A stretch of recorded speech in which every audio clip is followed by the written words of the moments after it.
This week we're going to be making Pear Tarte Tatin. Ta-ta-ta.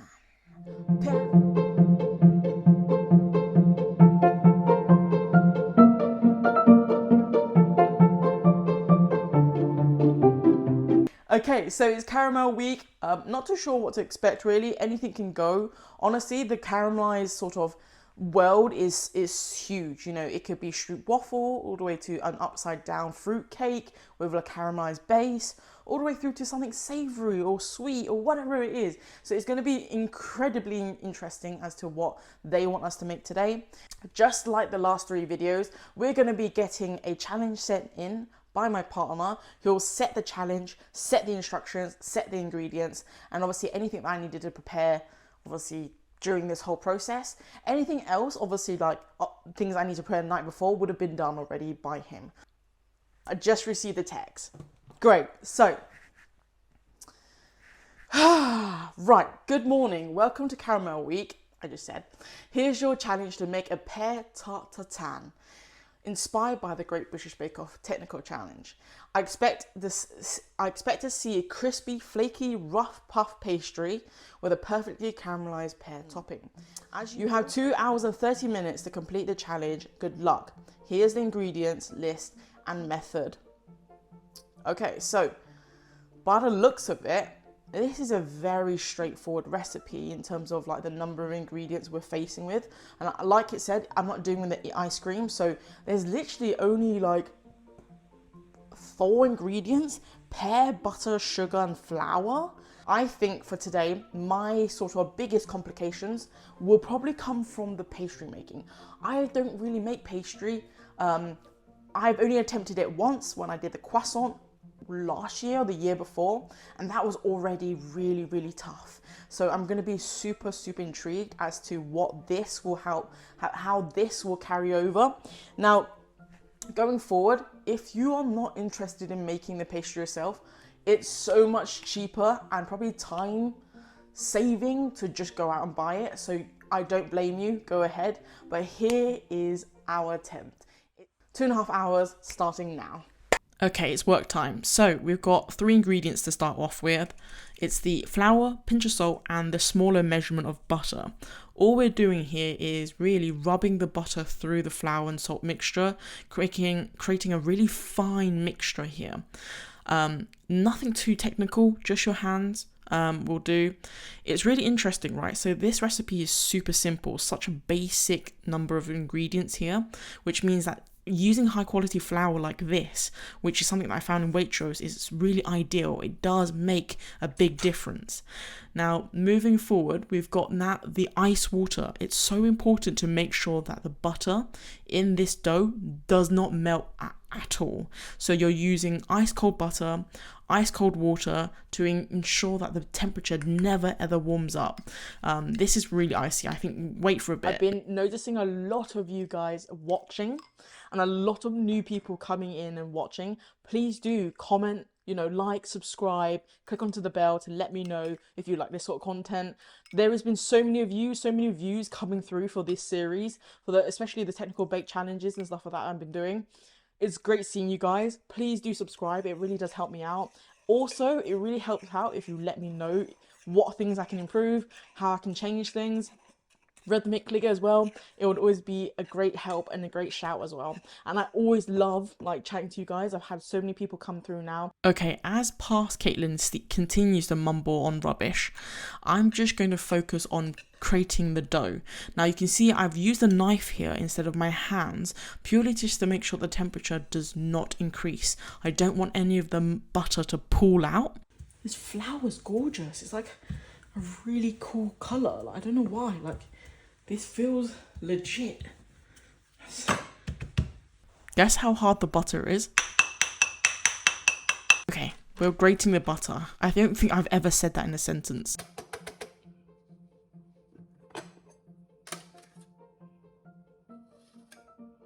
Maybe I should have put the thingy in the freezer as well.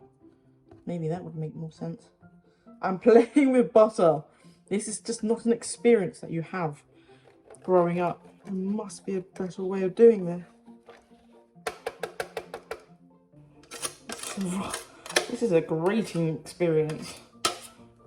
Wow. This is not what I had intended.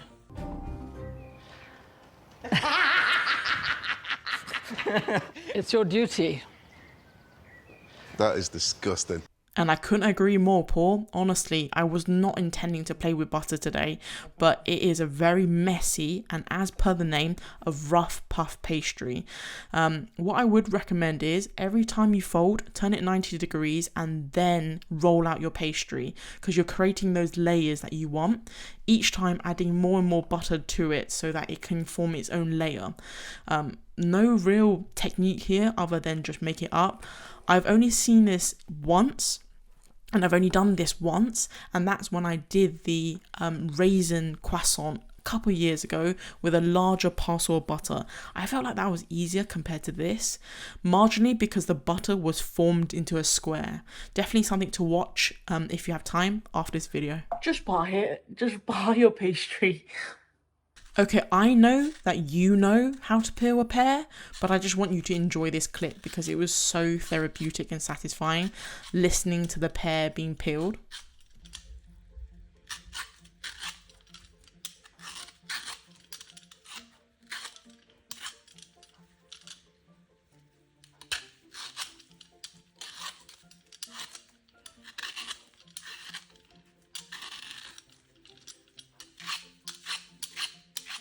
Oh.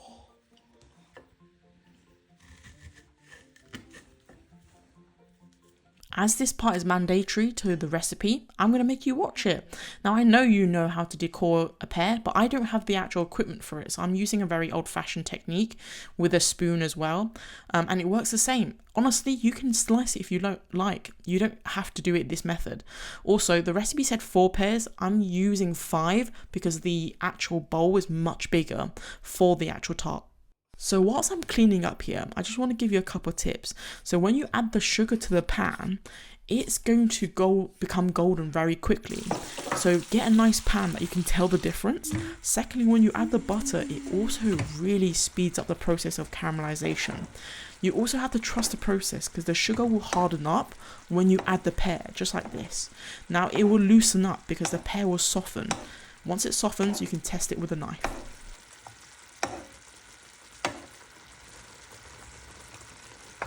So this is perfect right here. I'm just going to give it one more flip over just to make sure that the caramel is coated. And now we're going to turn to the actual dough.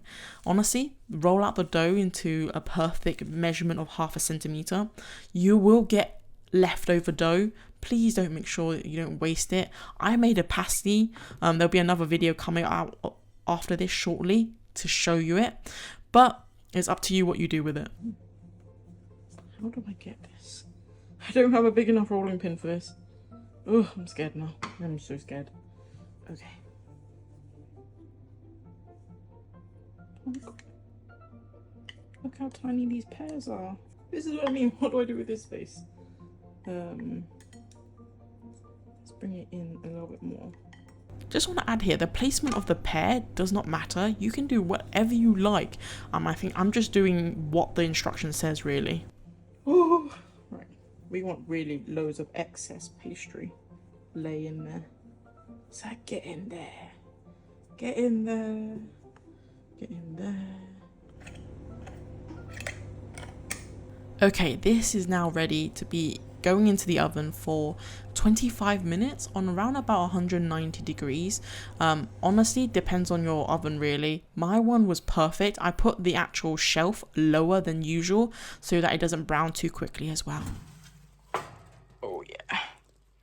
Okay. Just gonna get this over to here.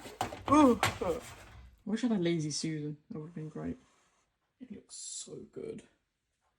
Perfect crisp. You can see the layers, which means my layering worked.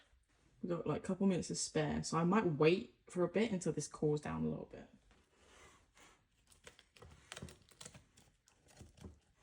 And this is like the moment. I've only got a minute left, so.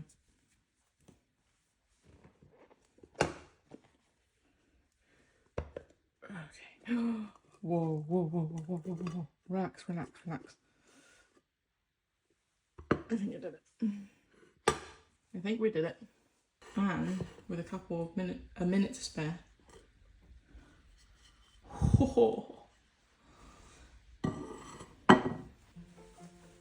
Chuff with that I am. On time. That's pretty good. That's pretty cool. Woo!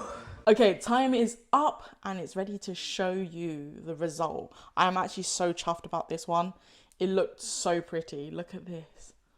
And I can't explain to you, but the pears pooling loads of like liquid as well, which is saucing itself, which is such a unique feature of this show. And it's all golden brown, crispy with loads of layers.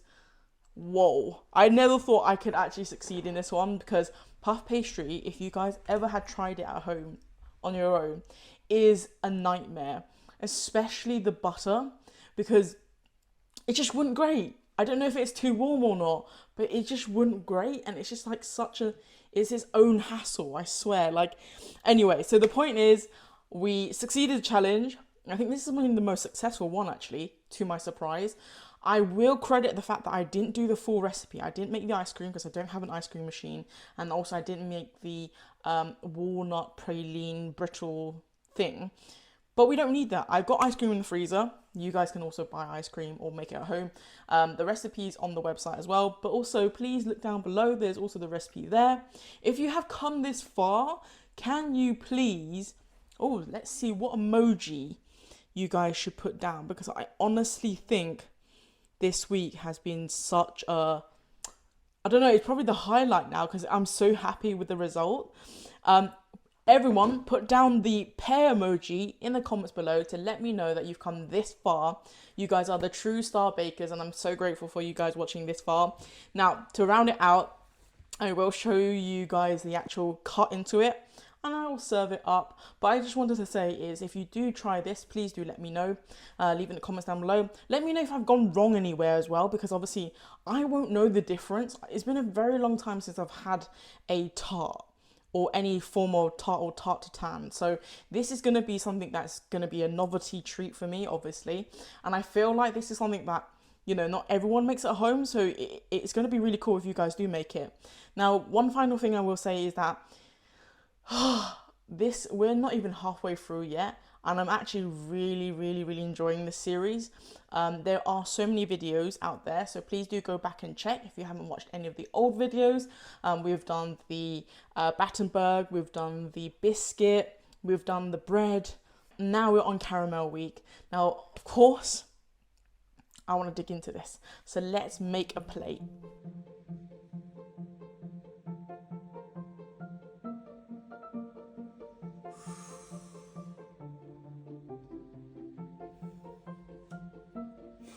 That looks so good. That looks so good. Okay, I think we've done it. We have done it. Oh, come back here. Let's come back in. Here we are. We've done it, I think. Look at that. It's a little bit lopsided. Can you see it? Oh, I can't even. Let me just use my hand. That's how excited I am. And the pastry is strong enough to hold it. Look at this. Oh my god. That's great. Okay. Let's wrap up this recipe. So, like I said earlier, if you've seen it, drop a pear down. If you've seen it, drop a pear emoji down below. I honestly think that it's worth doing this recipe. Obviously, I'm not under time pressure. We made it in time, which is always good. But I just think it's one of those things that make it for like a dinner, make it for your family, friends, things like that. It is a lot of effort, but it's worth it. As always, thank you for watching. I'm going to love you and leave you. Mwah.